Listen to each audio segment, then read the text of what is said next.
Señor les bendiga. Dice la palabra de Dios en el Salmo 36, 9, porque contigo está el manantial de la vida. En tu luz veremos luz. El manantial está sobre su vida.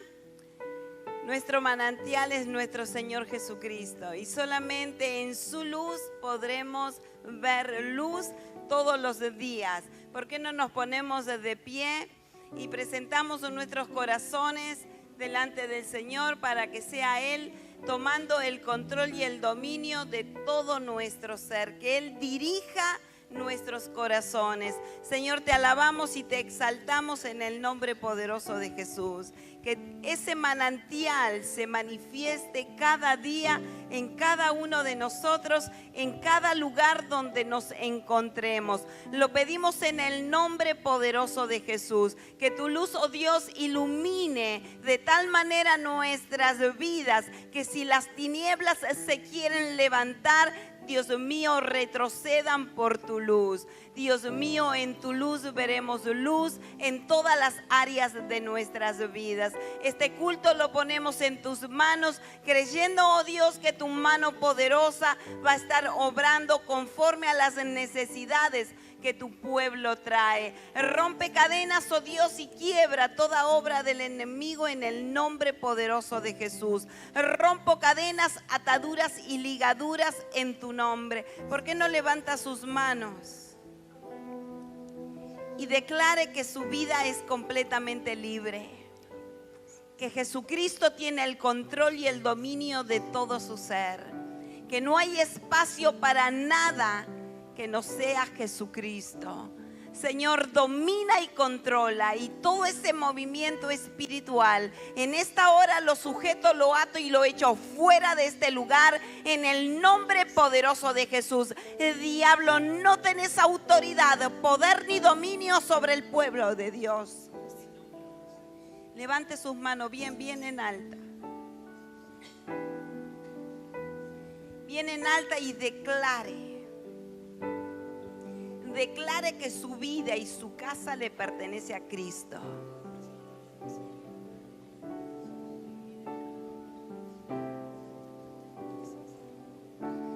Señor, comienza a romper cadenas. Comienza a debilitar todo movimiento espiritual en el nombre de Jesús. Señor, haz libre a esas vidas que han venido perturbadas en el nombre de Jesucristo. Tú eres el manantial de la vida y solamente en tu luz veremos la luz.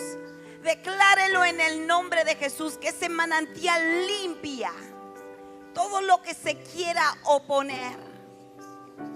Que limpia tu mente, limpia tu corazón, limpia tu espíritu. Señor, que toda esa oposición desaparezca ahora en el nombre poderoso de Jesucristo, porque nos paramos en tu palabra y declaramos libertad en el nombre poderoso de Jesucristo. Creo que el Señor se merece un aplauso bien fuerte. Alábele con toda su alma y con todas sus fuerzas, porque Él está aquí.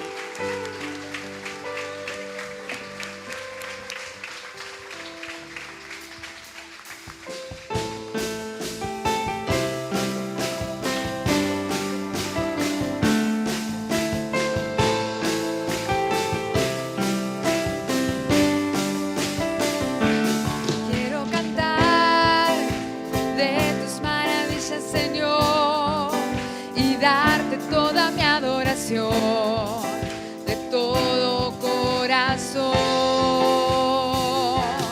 quiero gritar y exaltar tu nombre, oh Dios, unidos como tu creación, recibe el honor.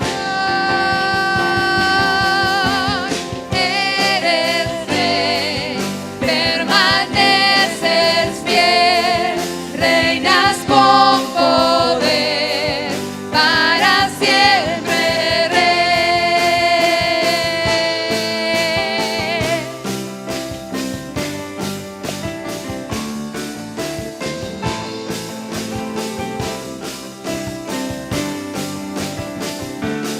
quiero cantar de tus maravillas, Señor, y darte toda mi adoración de todo corazón. Quiero gritar y exaltar tu nombre, oh Dios, y unidos como tu creación, recibe el honor.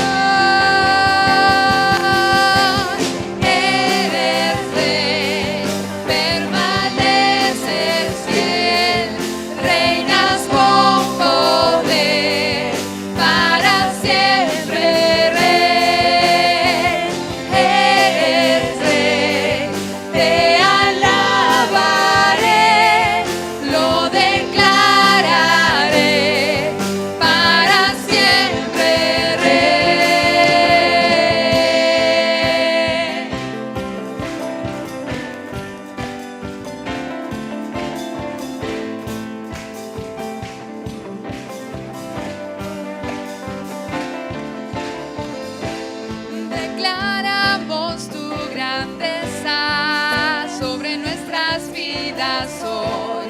Declaramos tus promesas sobre nuestras vidas hoy. Declaramos tu grandeza sobre nuestras vidas hoy. Declaramos tus promesas sobre nuestras vidas hoy. Declaramos tu grandeza sobre nuestras vidas hoy. Declaramos tus promesas sobre nuestras vidas hoy. Declaramos tu grandeza sobre nuestras vidas hoy. Declaramos tus promesas sobre nuestras vidas hoy. Eres rey, permaneces fiel, reinas con poder para siempre, rey. Eres rey, te alabaré, lo declararé para siempre, rey. Eres rey, permaneces fiel, reinas con poder para siempre, rey. Eres rey, te alabaré, lo declararé para siempre, rey.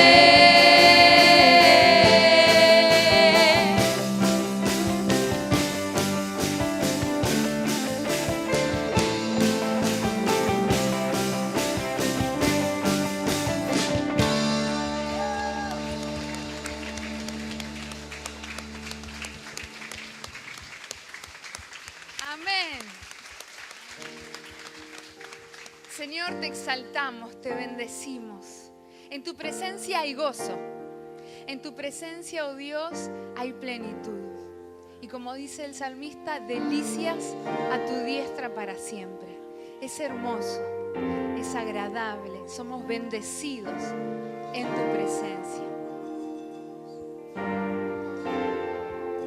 No hay temor, yo creo en ti, duda no hay, desde que vi tu fiel amor,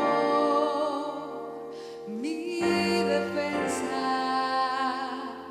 una y otra vez.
calla el enemigo, revive al perdido y demuestra tu poder, demuestra tu poder.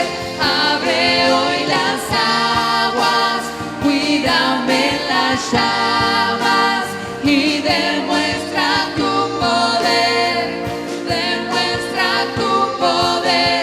Calla el enemigo, revive al perdido y demuestra tu poder, demuestra tu poder. Abre hoy las aguas, cuídame en las llamas y demuestra tu poder, demuestra tu poder. Calla el enemigo, revive al perdido y demuestra tu poder, demuestra tu poder.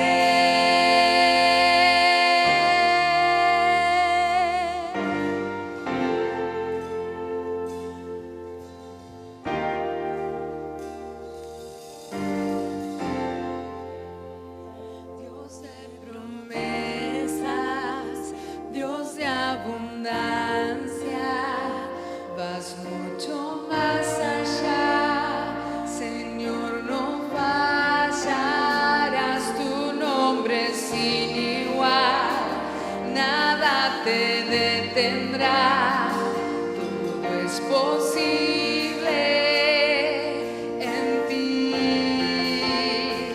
Dios de promesas, Dios de abundancia, vas mucho más allá, Señor, no fallarás, tu nombre es sin igual, nada te detendrá, todo es posible en ti. Dios de promesas, Dios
mucho tiempo busqué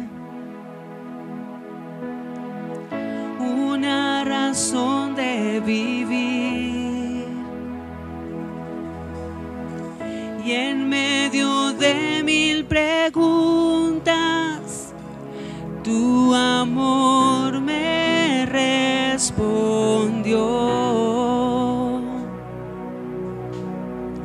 Ahora veo la luz y ya no tengo temor. Tu reino vino a mi vida y ahora vivo para ti. Cantaré de tu amor,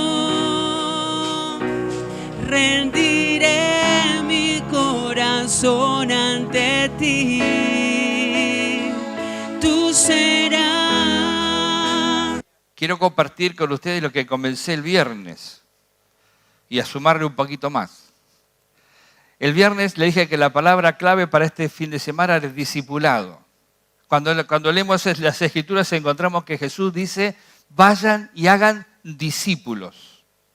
El discípulo es una persona completamente rendida, el que está dispuesta a aprender la palabra de Dios, que está dispuesta a someterse al señorío de Cristo, que no está cuestionando, murmurando, que no está objetando la palabra de Dios, sino que está dispuesto a cumplir la palabra de Dios y a rendirse a Él.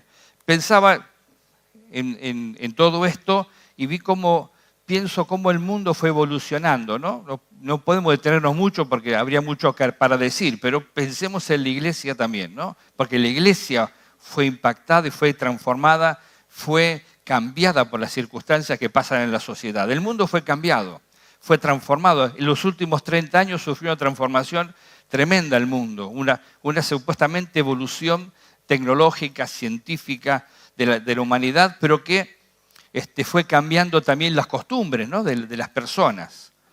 Hoy, por ejemplo, en la iglesia también ha sido impactada por todo esto. Entonces, haciendo una unión entre estas dos cosas, el creyente muchas veces le cuesta entender, piensa que, por ejemplo, con la pandemia que cambió todo, ¿no? Porque la pandemia cambió todas las cosas como se venían dando. Ya las conferencias multitudinarias, las iglesias, las hiperiglesias o las mega iglesias que tienen 10.000, 15.000, 20.000, 30.000, ya no existen. Ahora existe el discípulo, uno a uno, aquel que sigue al Señor. Amén. Entonces, el mundo cambió tanto, la tecnología invadió tanto, que decían que este es el siglo de la comunicación. Tanto es el siglo de la comunicación que ahora estamos hipercomunicados. Todos los creyentes tienen Facebook, Twitter, Instagram, Telegram, Snapchat, no sé cómo llaman esas cosas, pero todos, desde los chicos hasta los grandes, todos tienen. Lo interesante es que se preocupan si pueden descubrir que son creyentes. No quieren dar sus datos porque no quieren que sus datos estén publicados. Ya están públicos, ya se conocen. ¿Por qué? Porque cuando uno abre una red social, abre cualquiera de estos lugares de la red, cuando compra por Mercado Libre, ¿usted compró por Mercado Libre alguna vez? Bueno, si usted compró por Mercado Libre, dejó su nombre, su número de documento, su tarjeta de crédito, dejó su dirección, saben quién es. No se puede esconder. Así que para las cosas de Dios no se esconda. ¿Amén? Ahora, fíjese, porque digo, todo esto cambió. Y el discípulo es el que persiste y permanece y sigue adelante. Por eso Jesús mandó a hacer discípulos.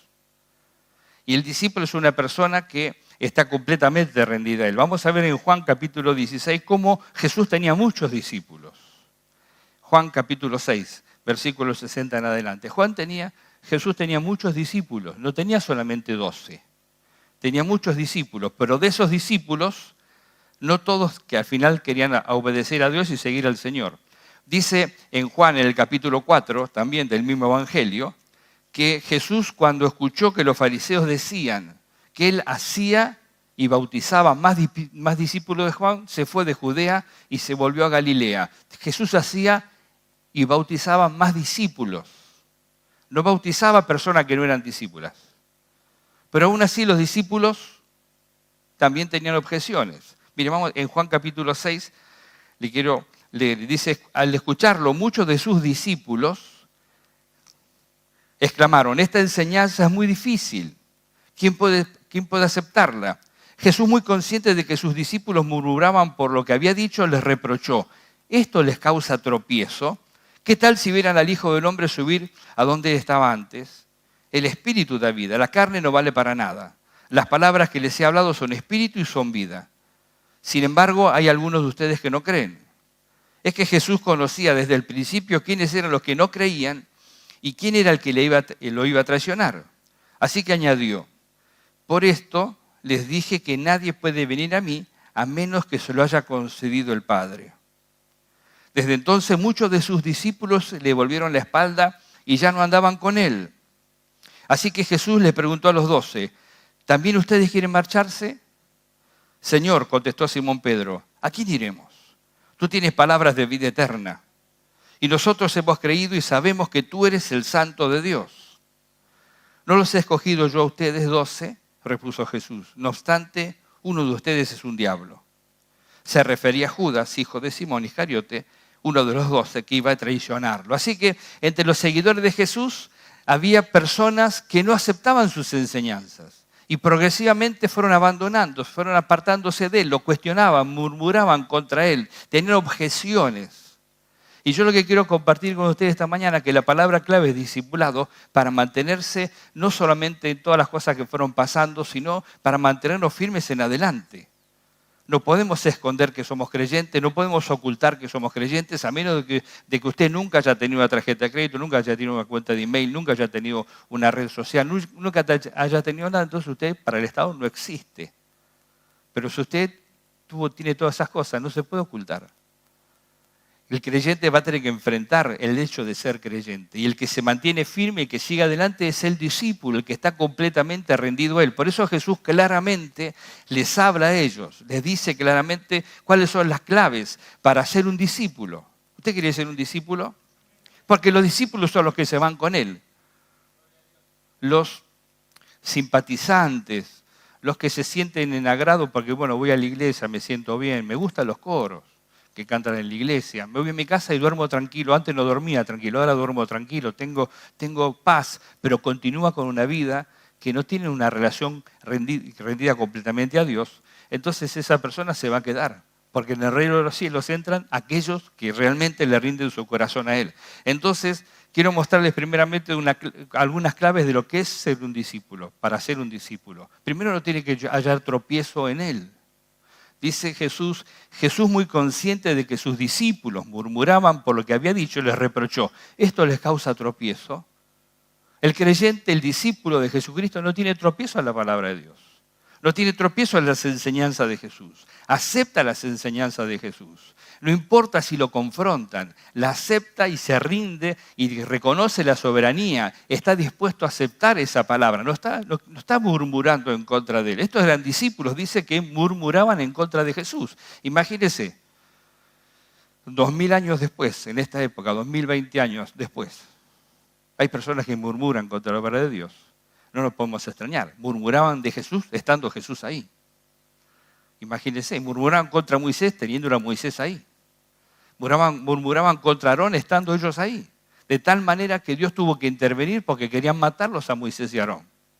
Dice que la palabra que intervinió Dios y los detuvo y esas personas murieron. ¿Por qué? Porque Dios dijo, no están en contra de Moisés y Aarón, están en contra mía. No es a vos a que te atacan, es a mí el que me atacan. La persona cuando murmura contra Dios, contra la palabra de Dios, contra la obra de Dios, está murmurando contra lo que Dios está haciendo. Y nosotros no somos jueces ni tampoco tenemos que tener esa actitud. El discípulo es una persona que reconoce la palabra, que entiende la enseñanza, que se rinde a la dirección del Espíritu Santo en su vida, por eso tiene comunión con Él. A través de la palabra entiende lo que Dios dice. Comprende lo que Dios dice. Satanás es muy astuto. Satanás hace como un martillo. Viene, golpea y se retira. La pandemia va a ser así. Golpea y se retira. Pero ya causó un efecto. Después vuelve y golpea de vuelta y causa otro efecto. Le doy un ejemplo. Hace 30 años atrás, la psicología quiso entrar en la iglesia. Y la iglesia se resistió. Pegó un golpe y retrocedió. La mayoría de los creyentes y la mayoría de los ministros no aceptaron, pero algunos que sí. Entonces a través de eso volvió a golpear, poco a poco, volvió a golpear. Entonces con el tiempo fuimos seducidos a creer que la psicología puede ayudarnos. Cuando la palabra de Dios dice que el único que nos puede ayudar es Dios. La psicología puede ser una herramienta humana, pero para las cosas que tienen necesidad del ser humano, la necesidad del espíritu, el perdón de los pecados, la salvación de su alma, la psicología no puede lograr nada. Necesita al Señor Jesús como Salvador y para eso la palabra de Dios es la que es importante. ¿Por qué Satanás quiso introducir la psicología? ¿Para que seamos más sabios? No, para que cambiemos la palabra de Dios por la psicología. Para que dejemos de apoyarnos en la palabra de Dios y busquemos recursos que no son bíblicos, que no son de la palabra de Dios. Que no vienen. Entonces Satanás golpea y retrocede. Lo mismo pasó con la llamada teología de la prosperidad, entre comillas. Empezó con la Iglesia Universal. Golpeó y retrocedió. Entonces muchos dijeron, no, esto es una locura, ¿cómo van a hacer eso? Pero otros nos dijeron lo mismo.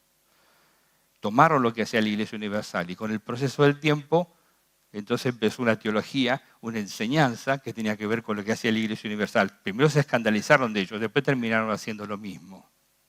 Satanás golpea tu vida y retrocede. Te va a llevar, cada golpe produce un efecto. Si uno no se mantiene firme en la palabra de Dios, cae en todo ese tipo de trampas. Entonces el discípulo es el que tiene la palabra de Dios viva en su corazón, una relación con Dios viva, acepta la enseñanza de la palabra de Dios, se alimenta de la palabra de Dios. Jesús estaba diciendo, el que no come mi carne y bebe mi sangre no tiene vida. Dice, yo soy el pan vivo que descendió del cielo. Si alguno come de este pan, vivirá para siempre. Este pan es mi carne que daré para que el mundo viva. Y los judíos comenzaron a discutir entre ellos, diciendo, ¿cómo puede darnos a comer su carne? Por eso Jesús tiene que aclararle, lo que yo estoy hablando es espíritu y es vida. No, la carne es de la carne, yo estoy hablando de cosas espirituales. Estoy hablando de cosas que tienen que ver con la salvación. Ellos no entendían eso, pensaban que tenían que hacer canibalismo. Ahora, Jesús no estaba diciendo nada raro. Porque si uno lee la palabra de Dios y entiende la palabra de Dios, lo que Jesús estaba diciendo fue lo que ocurrió en la Pascua en Egipto. Ellos tenían que tomar un cordero, sacrificar el cordero, pintar los postes y los dinteles con la sangre, poner el cordero sobre las brasas, comer ese cordero cuando ya estaba cocido y lo que sobró dejarlo que se consuma todo hasta el día siguiente, no se podía comer más. Comer hasta saciarse, pero lo que sobraba se consumía. Tenían que comer la carne del cordero. Y tenían que, con la sangre, pintar los postes. Jesús estaba diciendo, mi carne es verdadera comida. Mi sangre los purifica, mi sangre los limpia. Pero ellos no lo entendían porque no estaban dispuestos a aceptar la palabra de Dios. Ese es el punto que una persona que no es discípulo verdaderamente no termina aceptando la palabra de Dios. En cambio, el discípulo va a seguir adelante. No importa cuántas cosas aparezcan, no importa cuántas nuevas enseñanzas aparezcan, si no tienen que ver con la palabra de Dios, no lo toma en cuenta en su vida. Jesús dijo, si ustedes no creen que yo soy el que digo ser, en sus pecados morirán. El discípulo cree que Jesús es quien dice ser. El versículo 21 del capítulo 8 dice, yo me voy y ustedes me buscarán, pero en su pecado morirán. ¿A dónde yo voy? Ustedes no pueden ir. Y más adelante dice, ustedes son de este mundo, yo no soy de este mundo. Por eso les he dicho que morirán en sus pecados, pues si no creen que yo soy el que dice ser, en sus pecados morirán.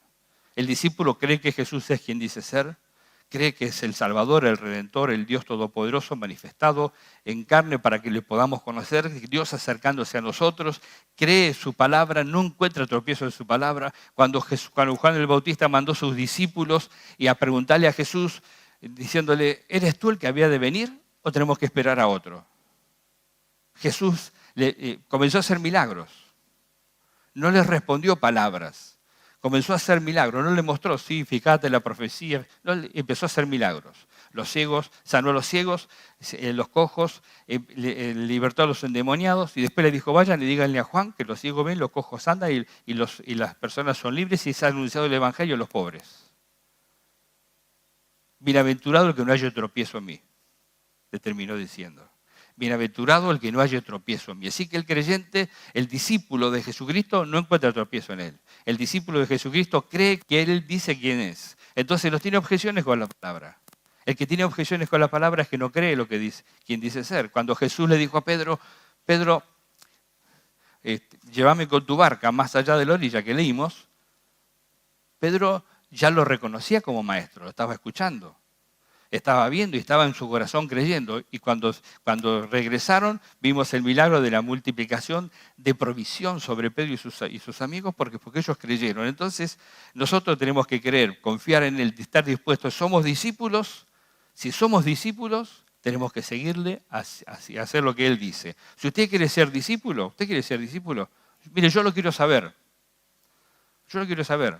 El viernes le dije a la hermana Mirta, anotar los hermanos que quieren ser discípulos, que vengan, digan, yo quiero tratar con ellos, quiero enseñarles yo la palabra de Dios. Quiero yo tener reuniones con ellos regularmente. ¿Por qué? Porque quieren ser discípulos, si no, no. ¿Me explico? Así que si usted después de la reunión quiere ser discípulo y quiere ser enseñado la palabra de Dios, anótese. Vamos a tener reuniones, la vamos a organizar. El discípulo está dispuesto a pagar el precio de ser discípulo. Lucas, en el capítulo 13, dice, grandes multitudes seguían a Jesús. Pero Jesús no se puso contento por las grandes multitudes que le seguían. Se dio vuelta y le dijo, si alguno no viene a mí y no sacrifica su amor por su padre y por su madre, a su esposa y a sus hijos, a sus hermanos y a sus hermanas, y aún su propia vida, no puede ser mi discípulo. ¿Qué es lo que pide él? Absoluta rendición a su señorío. No que usted no ame a su esposa o a su esposo, no que no ame a sus padres. Ame a sus padres, de hecho la palabra de Dios le da instrucciones cómo debe comportarse la familia con los padres, cómo deben comportarse los esposos y las esposas. La palabra de Dios da instrucción en todo eso, pero Él quiere la preeminencia. El corazón del hombre le debe estar rendido a Él. Así que Él dijo, el que no renuncia a todo esto, y no me ama a mí en primer lugar más que todo lo demás, no puede ser mi discípulo, porque tendrá objeciones. No porque mi esposa, no porque mi esposo no me deja venir, no voy. No porque mi esposa, ella no cree, entonces si yo voy a la iglesia no me hace la comida, no sé. Mire, cuando yo me convertí a Cristo, la primera oposición que tuve fue mi familia. Donde yo vivo, de ahí me habían desheredado. Me dijeron, si vos venís a vivir acá, de la iglesia no viene nadie. Y yo dije, ¿sabes qué? Vivo en la calle, por acá no vengo. Porque nadie me va a apartar de Dios. Y nadie me va a apartar de la iglesia. Con el tiempo, Dios me restituyó todo lo que la familia, en primer lugar, había decidido quitarme. Como herencia, ¿no? Pero yo estuve dispuesto a renunciar a la herencia por causa del amor de Cristo. Y por causa de la iglesia. Me decían, anda con tu familia es la iglesia. Sí, mi familia es la iglesia. Amén. Porque la familia terrenal termina en la tierra. En cambio, la familia de Dios sigue la eternidad. Y si Dios es mi Padre y Él es mi Señor, ustedes son mi familia. Si ustedes tienen a Cristo como lo tengo yo. Amén. Entonces uno tiene que pagar el precio de ser un discípulo. Si tiene que perder las cosas materiales, está dispuesto a perderlas. Pero sabe que cuando Dios le pide, es porque le va a dar 4, 5, 10 veces más. Porque Dios no es deudor de nadie. Entonces, Dios te va a bendecir, pero uno tiene que estar dispuesto a renunciar a todo por Él. De hecho, más adelante lo dice. Dice, el que no carga su cruz y me sigue, no puede ser mi discípulo. Supongamos que alguno de ustedes quiere construir una torre. ¿Acaso no se sienta primero a calcular el costo para ver si tiene suficiente dinero para terminarla? Si echa los cimientos y no puede terminarla, todos los que la vean comenzarán a burlarse de él y dirán, este hombre ya no pudo terminar lo que comenzó a construir. O supongamos que un rey está a punto de ir a la guerra contra otro rey. ¿Acaso no se sienta primero a calcular si con 10.000 hombres puede enfrentarse al que viene contra él con 20.000? Si no puede, enviará una delegación mientras el otro todavía está lejos, para pedir condiciones de paz. De la misma manera, cualquiera de ustedes que no renuncie a todos sus bienes, no puede ser mi discípulo. Mire que pide todo Jesús. Le guste o no le guste al hombre, Él pide todo. El que murmura, el que no está de acuerdo, no puede ser discípulo. Es sencillo, Jesús mandó a ser discípulos. Los que entran al reino de los cielos son discípulos. Y aquellos que no quieren ser discípulos toman una decisión. Pero dice, buena es la sal, pero si la sal se vuelve insípida, ¿cómo recuperará el sabor? No sirve ni para la tierra ni para el abono. Hay que tirarla afuera. El que tenga oídos para oír, que oiga. Así que seguir a Cristo tiene que ver con amarlo solamente a Él, rendirle todo a Él, dejar las cosas que Él nos pide dejar y unirse a Él. Y seguirle a Él y obedecerle. ¿Está dispuesto a ser discípulo todavía? Tiene que estar dispuesto a soportar la persecución. Lo que le conté antes es una forma de persecución. Vos vas a la iglesia, vos tenés, y entonces acá no tenés nada. Ok, no quiero nada. Es una forma de quitarle los bienes, es una forma de sacarlo, de perseguirlo, de oprimirlo. Eso es lo que hace Satanás. Pero si uno está dispuesto a seguirlo a Él, de paso digo, ¿no? Se lo digo porque hay personas que no conocen, entonces les resulta fácil hablar de los demás. Por el discípulo no murmura tampoco en ese sentido, ¿no? Así que la persona tiene que estar dispuesta a soportar lo que siga. Dice que la palabra que cuando se lo llevaban a Jesús para crucificarlo, echaron mano de un tal Simón de Cirene, que volvía del campo y le cargaron la cruz para que la llevara detrás de Jesús. Lo seguía mucha gente del pueblo, incluso mujeres que se golpeaban el pecho lamentándose por él. Jesús se volvió hacia ellos y le dijo: hijas de Jerusalén, no lloren por mí, más bien lloren por usted y por sus hijos. Miren, va a llegar el tiempo en que se dirá: dichosas las estériles, que nunca dieron a luz ni amamantaron. Entonces dirán a las montañas: caigan sobre nosotros, y las colinas cúbrannos. Porque si esto se hace con el árbol verde, ¿qué no se hará con el árbol seco? Así que Jesús dijo: me persiguen a mí, los van a perseguir a ustedes. Va a llegar un momento en que tener hijos va a ser un problema. Bueno, muchas parejas hoy piensan: ¿tengo que tener un hijo? ¿Tengo que tener un hijo al mundo? ¿Cómo está el mundo? ¿Cómo está la moralidad? ¿Cómo está la familia? ¿Qué es el concepto de familia? ¿Tengo que tener un hijo al mundo? ¿Será? Entonces dice, van a decir ese tiempo, dichosas las estériles, las que no dieron a luz ni amamantaron. Y también dice, dirán a las montañas: caigan sobre nosotros. Eso está en Apocalipsis. Son los últimos tiempos. Y son los tiempos que vivimos. Entonces el discípulo tiene que estar dispuesto también a sufrir persecución. Ahora, Dios busca discípulos. Él te llama a ser discípulo, no te llama a ser un seguidor de lejos. Te llama a ser un discípulo. Y también encontramos otra verdad en la palabra de Dios. Es que Jesús, como líder de la iglesia, como cabeza de la iglesia, Él cuida a sus discípulos. Él los conoce y los cuida y los protege, aunque se equivoquen. En Juan capítulo 21 encontramos donde dice que habla de una pesca milagrosa otra vez. Lo leímos antes en Lucas. Y ahí vemos el llamamiento de Pedro. Aquí vemos la restauración de Pedro. Pedro había negado a Jesús 3 veces. Era el discípulo de Jesús, pero lo había negado. Cuando le dijeron: vos sos un discípulo de él, cuando estaban juzgándolo, él dijo: no, yo no sé quién es, no lo conozco. 3 veces lo negó. Y después se arrepintió, lloró amargamente, pero se frustró. Quedó quebrantado, quedó frustrado porque había hecho algo que él no pensaba. 10 minutos antes había dicho: no, Señor, si vos vas a la cárcel te voy a seguir, y si vas a morir yo también voy a morir con vos.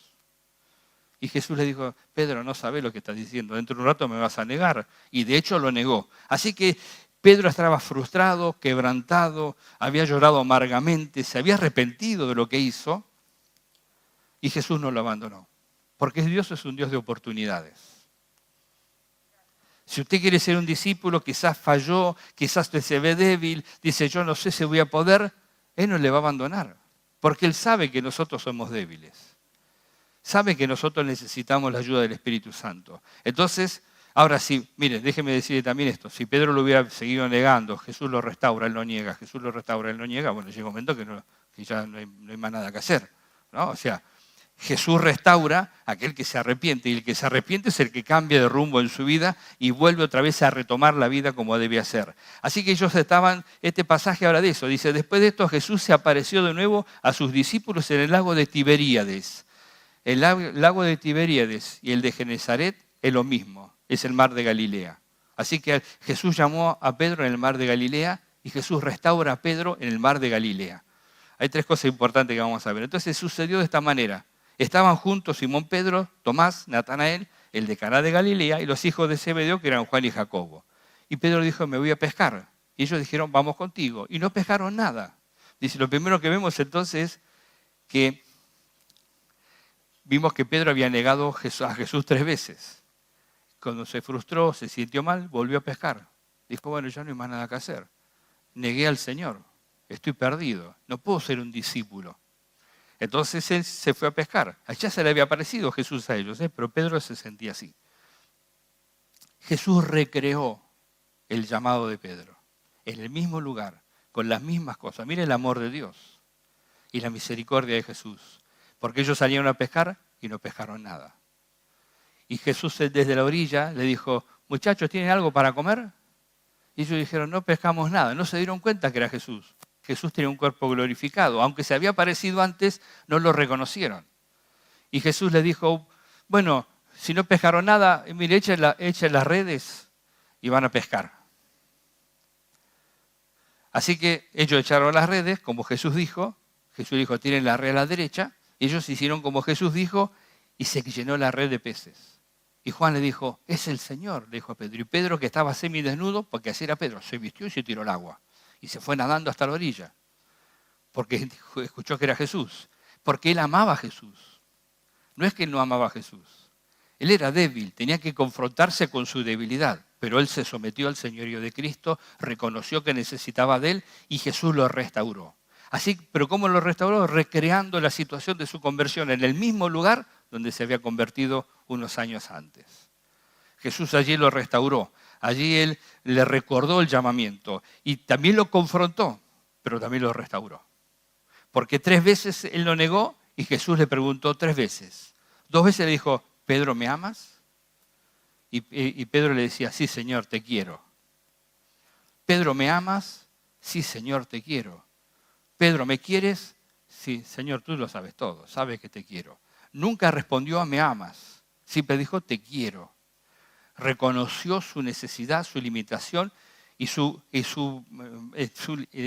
no decir cosas que después él no podía cumplir. Así que él entendía que lo amaba, que lo quería, pero estaba reconociendo su necesidad y también su falla, lo que había hecho. Y Jesús 3 veces le dijo, apacienta mis corderos, guía mis ovejas, apacienta mis ovejas. Si me amas, si me quieres, haz eso, ¿no? Así que Jesús recreó la situación. ¿Por qué? Porque Jesús no abandona a sus discípulos. Si usted es un discípulo de Jesús, cuando usted se enfrente con luchas, con dificultades, con sus debilidades, Él no le va a abandonar.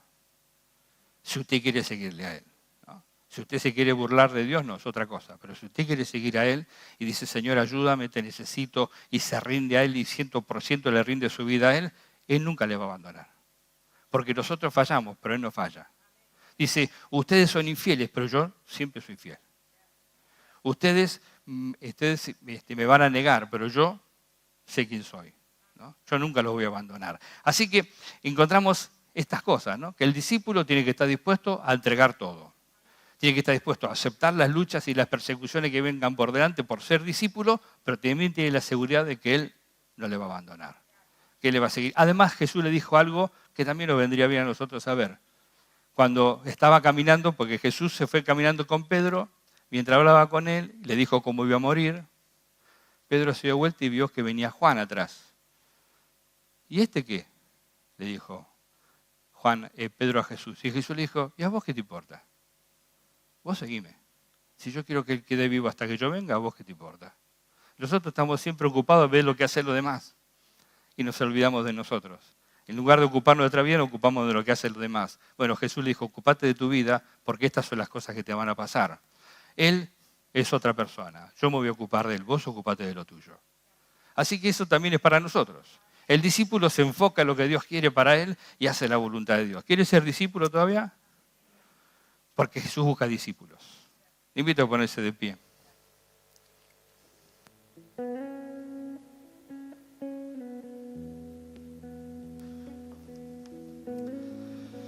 Él te llama a ser discípulo. Esa es la clave. Todas las predicaciones anteriores, en definitiva me di cuenta que Dios nos estaba llevando a este punto. Él quiere discípulos. El discípulo es aquel que edifica su vida, que cultiva las cualidades cristianas, que tiene verdadera fe, que obedece al Señor, que sigue su palabra. Todas las predicaciones anteriores terminan en este punto. Dios busca discípulos y quiere que usted sea un discípulo de Él, porque eso le va a mantener en la dificultad. No importa si sus datos están en las redes sociales, están ya. Todo lo que usted hizo, ya usted publicó las fotos, usted puso fotos de su familia, de su trabajo, hizo negocios por internet, compró, ya sus datos están ahí. Así que si usted no quiere ser discípulo porque tiene temor a eso, está equivocado, ya sus datos están ahí. Lo que tiene que ser para mantenerse firme, ser discípulo, porque va a enfrentar adversidades y luchas y quizás persecución y opresión por causa de ser un creyente, y usted se va a mantener firme porque confía en Él. No importa, yo sé que el Señor me va a ayudar. Mire, cuando Jesús les dijo a los discípulos, si los encarcelan, no se preocupen de lo que van a decir, porque el Espíritu del Padre que está en ustedes, Él hablará por ustedes. Así que Él les dijo, persecuciones van a tener, pero no se preocupen, porque Dios está con ustedes. Y el Espíritu Santo va a hablar a través de ustedes para testimonio a esa gente.